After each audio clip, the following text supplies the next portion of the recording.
425장입니다. 찬송가 425장 찬송하겠습니다.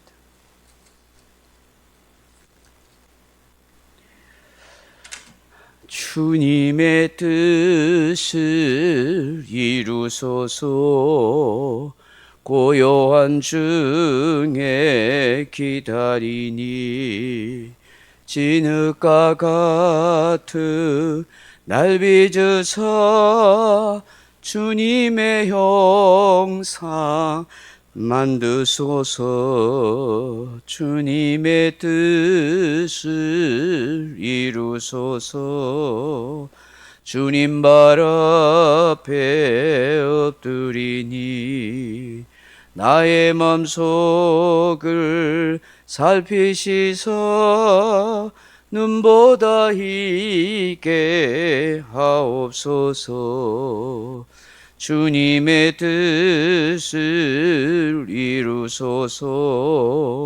병들어 몸이 피곤할 때 권능의 손을 내게 펴사 강건케 하여 주옵소서. 주님의 뜻을 이루소서. 온전히 나를 주장하사 주님과 함께 동행함을 만민이 알게 하옵소서. 아멘. 하나님 말씀 야고보서 3장 13절 말씀을 같이 읽겠습니다. 너희 중에 지혜와 총명이 있는 자가 누구냐? 그는 선행으로 말미암아 지혜의 온유함으로 그 행함을 보일지니라. 아멘. 사랑하는 성도 여러분, 사람은 누구나 지혜와 총명이 있는 자로 살고 싶어 합니다. 어리석고 미련한 인생을 살고 싶어 하는 사람은 아무도 없습니다. 지혜와 총명, 명철은 그 사람의 지능이나 재능과는 다릅니다.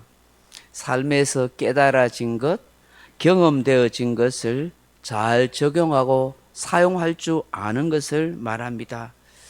이런 사람이 지혜자로 명철한 사람으로 총명한 인생으로 살게 되는 것입니다.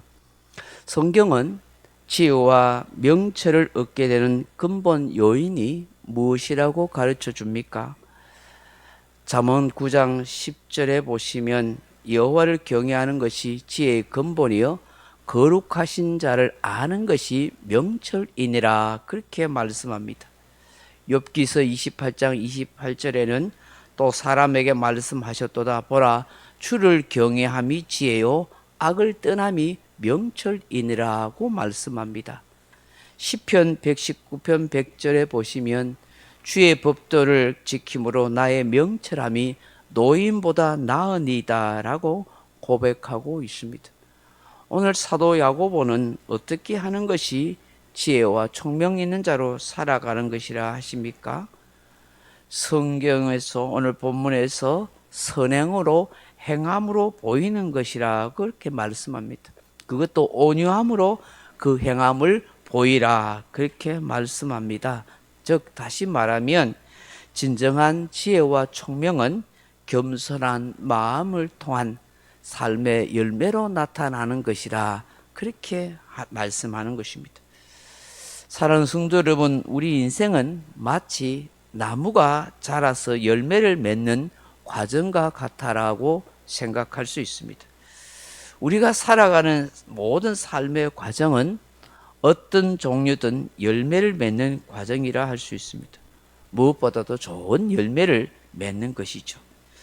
겉으로 화려한 것이 아니라 사람들이 먹을 수 있고 좋아하는 열매를 맺는 나무가 좋은 나무인 것처럼 사람 또한 삶에서, 생활에서 실천되어지는 그 삶의 열매가 결국 그 사람의 신앙과 인격을 보여준다 하는 것이죠.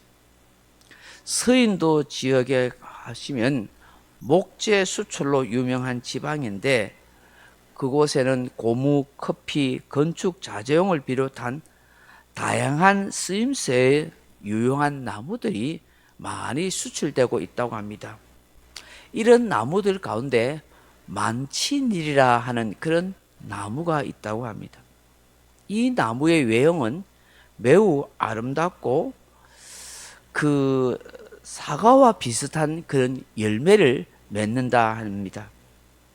향기도 아주 좋고 빛깔도 아름다운데, 그래서 사람들이 겉으로 보기에 너무 곱고 아름다워서 아무런 의심 없이 이 만친이라는 나무에 다가가서 그 열매를 따먹으려고 만진다는 것입니다.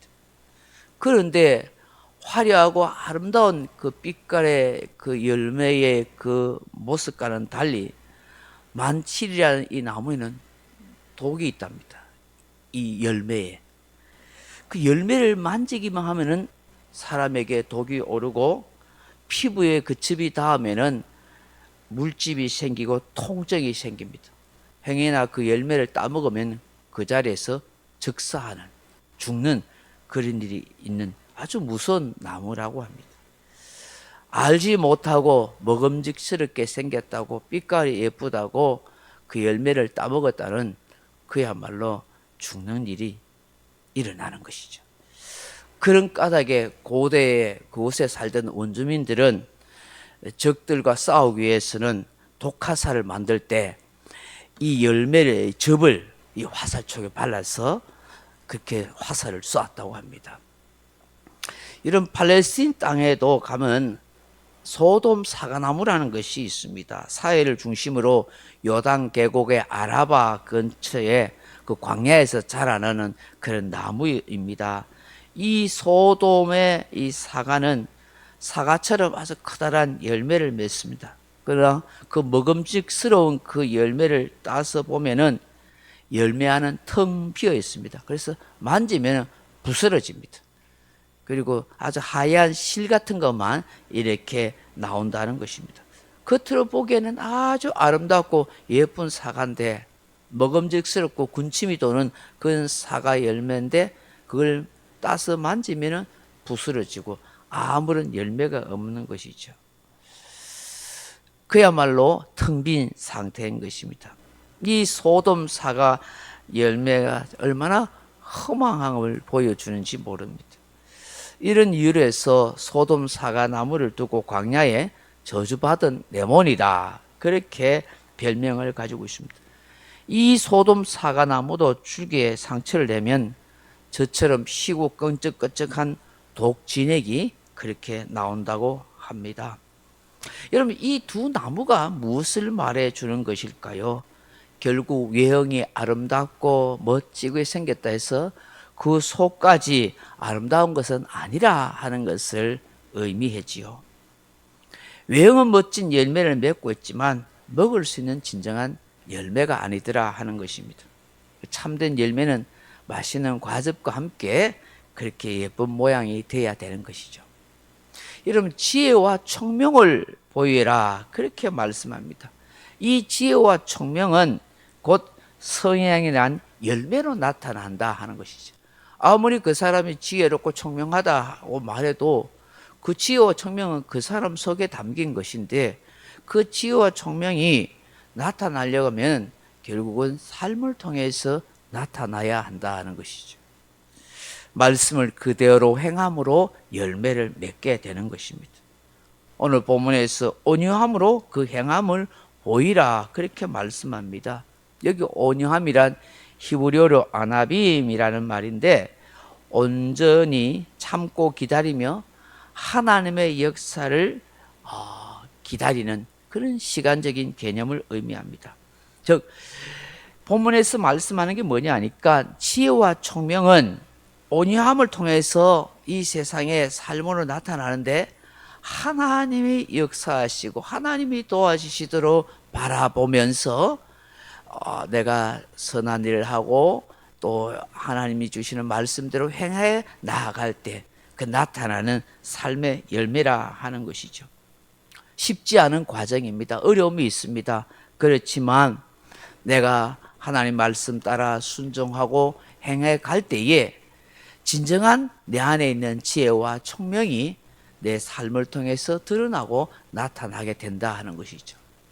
우리가 정말 하나님의 말씀대로 믿고 순종하고 그 말씀대로 행할 때에 우리 안에 있는 천국이 하나님의 나라가 드러나는 것과 같다라고 말할 수 있는 것입니다.